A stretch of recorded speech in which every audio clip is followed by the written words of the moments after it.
कहानी सीख जो जीवन बदल दे। एक राजा था जिसका नाम रामधन था। उनके जीवन में सभी सुख थे। राज्य का कामकाज भी ऐशो आराम से चल रहा था। राजा के नैतिक गुणों के कारण प्रजा भी बहुत प्रसन्न थी, और जिस राज्य में प्रजा खुश रहती है वहां की आर्थिक व्यवस्था भी दुरुस्त होती है। इस प्रकार हर क्षेत्र में राज्य का प्रवाह अच्छा था। इतने सुखों के बाद भी राजा दुखी था, क्योंकि उसकी कोई संतान नहीं थी। यह गम राजा को अंदर ही अंदर सताता रहता था। प्रजा को भी इस बात का बहुत दुख था। वर्षों के बाद राजा की यह मुराद पूरी हुई और उसे एक पुत्र की प्राप्ति हुई। पूरे नगर में कई दिनों तक जश्न मना। नागरिकों को राजमहल में दावत दी गई। राजा की इस खुशी में प्रजा भी झूम रही थी। समय बीतता जा रहा था।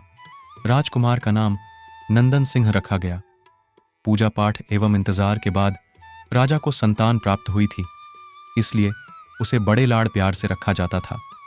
लेकिन अति किसी बात की अच्छी नहीं होती। अधिक लाड़ ने नंदन सिंह को बहुत बिगाड़ दिया था। बचपन में तो नंदन की सभी बातें दिल को लुभाती थीं, पर बड़े होते होते यही बातें बदतमीजी लगने लगती हैं। नंदन बहुत ज्यादा जिद्दी हो गया था। उसके मन में अहंकार आ गया था। वो चाहता था कि प्रजा सदैव उसकी जय जयकार करे, उसकी प्रशंसा करे। उसकी बात ना सुनने पर वो कोलाहल मचा देता था। बेचारे सैनिकों को तो वो पैर की जुती ही समझता था। आए दिन उसका प्रकोप प्रजा पर उतरने लगा था। वो खुद को भगवान के समान पूजता देखना चाहता था। आयु तो बहुत कम थी, लेकिन अहम कई गुना बढ़ चुका था। नंदन के इस व्यवहार से सभी बहुत दुखी थे। प्रजा आए दिन दरबार में नंदन की शिकायत लेकर आती थी, जिसके कारण राजा का सिर लज्जा से झुक जाता था। यह एक गंभीर विषय बन चुका था। एक दिन राजा ने सभी खास दरबारियों एवं मंत्रियों की सभा बुलवाई और उनसे अपने दिल की बात कही कि वे राजकुमार के इस व्यवहार से अत्यंत दुखी हैं। राजकुमार इस राज्य का भविष्य हैं। अगर उनका व्यवहार यही रहा तो राज्य की खुशहाली चंद दिनों में ही जाती रहेगी। दरबारी राजा को सांत्वना देते हैं और कहते हैं कि आप हिम्मत रखें, वरना प्रजा निसहाय हो जाएगी। मंत्री ने सुझाव दिया कि राजकुमार को एक उचित मार्गदर्शन एवं सामान्य जीवन के अनुभव की जरूरत है। आप उन्हें गुरु राधागुप्त के आश्रम भेज दीजिए। सुना है वहां से जानवर भी इंसान बनकर निकलता है। यह बात राजा को पसंद आई और उसने नंदन को गुरुजी के आश्रम भेजा। अगले दिन राजा अपने पुत्र के साथ गुरुजी के आश्रम पहुंचे। राजा ने गुरु राधागुप्त के साथ अकेले में बात की और नंदन के विषय में सारी बातें कहीं।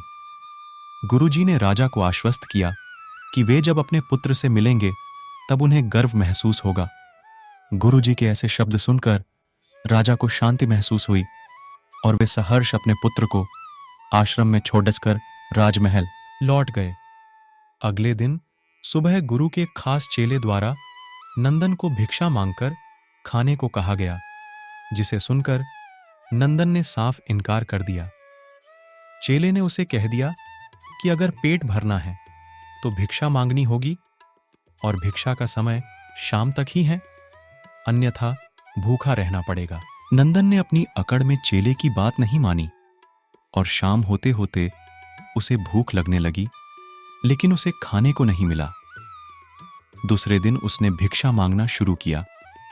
शुरुआत में उसके बोल के कारण उसे कोई भिक्षा नहीं देता था, लेकिन गुरुकुल में सभी के साथ बैठने पर उसे आधा पेट भोजन मिल जाता था। धीरे धीरे उसे मीठे बोल का महत्व समझ आने लगा और करीब 1 महीने बाद नंदन को भर पेट भोजन मिला, जिसके बाद उसके व्यवहार में बहुत से परिवर्तन आए।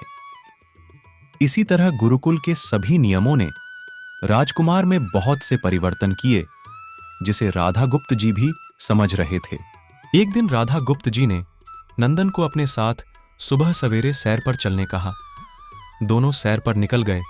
रास्ते भर बहुत बातें की।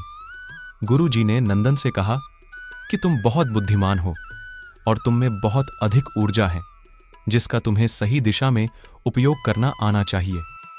दोनों चलते चलते एक सुंदर बाग में पहुंच गए। जहां बहुत सुंदर सुंदर फूल थे जिनसे बाग महक रहा था। गुरुजी ने नंदन को बाग से पूजा के लिए गुलाब के फूल तोड़ने को कहा। नंदन झट से सुंदर सुंदर गुलाब के फूल तोड़ लाया और अपने गुरु के सामने रख दिए। अब गुरुजी ने उसे नीम के पत्ते तोड़कर लाने को कहा। नंदन वो भी ले आया। अब गुरुजी ने उसे एक गुलाब के फूल को सूंघने कह दिया और कहा, बताओ कैसा लगता है। नंदन ने गुलाब सूंघा और गुलाब की बहुत तारीफ की। फिर गुरुजी उसे नीम के पत्ते छककर उसके बारे में कहने को कहा। जैसे ही नंदन ने नीम के पत्ते खाए, उसका मुंह कड़वा हो गया और उसने उसकी बहुत निंदा की और इधर उधर पीने का पानी ढूंढने लगा। नंदन की यह दशा देख गुरुजी मुस्कुरा रहे थे। पानी पीने के बाद नंदन को राहत मिली। फिर उसने गुरुजी से हंसने का कारण पूछा।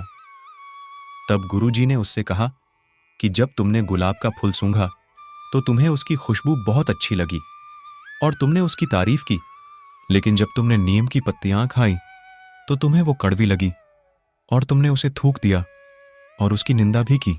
गुरुजी से नंदन को समझाया, जिस प्रकार तुम्हें जो अच्छा लगता है तुम उसकी तारीफ करते हो, उसी प्रकार प्रजा भी जिसमें गुण होते हैं उसकी प्रशंसा करती है।